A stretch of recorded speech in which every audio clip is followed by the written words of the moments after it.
After over 25,000 surveys and years of working with organizations to transform employee engagement, here's what we've seen over and over. When you know how to listen, employees will tell you exactly what they need to bring their full selves to work. When they feel seen, heard, and valued, they will do whatever it takes to help the organization be successful.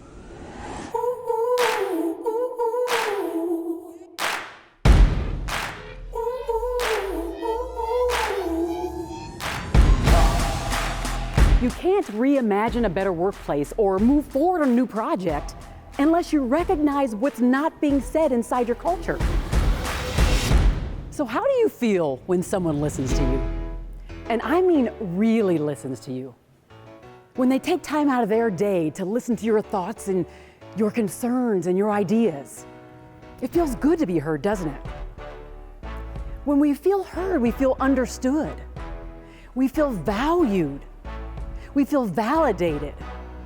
So for the last several years, I have been on a mission to help organizations understand the impact of listening, and I mean really listening.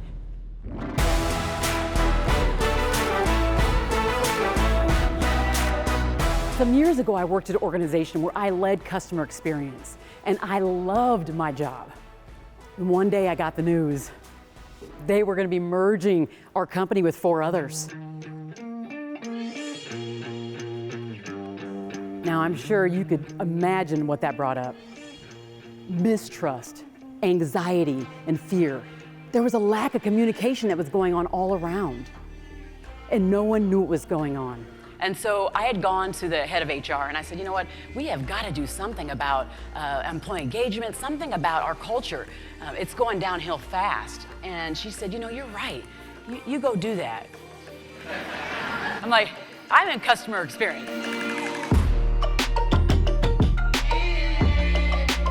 So I took her up on it and I created an employee engagement council, inviting people who were from the other companies who I thought might be open and receptive to being around the table, trying to get to the bottom of what would make this merger a success. But it needed everyone. And the leadership team, they looked outside. They didn't get it. They didn't get that there were people right there, 5 companies, ready and willing to give them all they needed to know to make this merger a success. But they didn't know how to listen. So how do we do it? How do we get there? Well, there's a process. The first thing we have to do is that we have to recognize what's not being said. And that's, how do you do that? Well, you have to be kind of aware enough to say, I know there's something I don't know.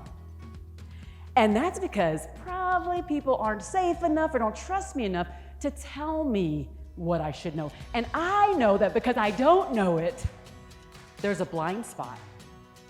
That's a problem.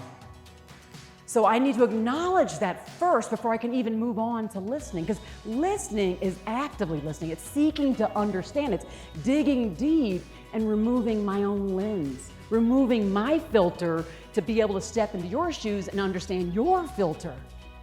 So we got to get there first, and then we seek to understand, and then we actually listen.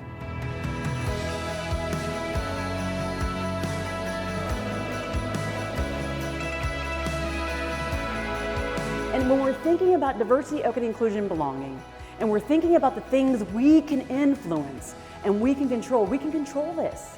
We can control how we seek to understand and how empathetic we are and the compassion we exhibit for people in their shoes. And we can decide to be courageous when it's necessary. We all agreed earlier that when we hear people's stories, we learn and we get better and we grow. It was eye-opening for me. Mm-hmm. Say thank you, Josh. It's the action behind the act of listening that makes our voices come to life, makes us realize we matter. And that action is the same thing as compassion.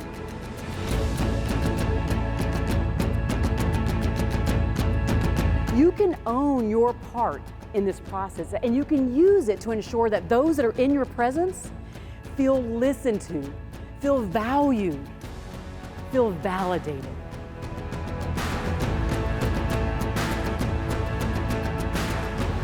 This is the future of work.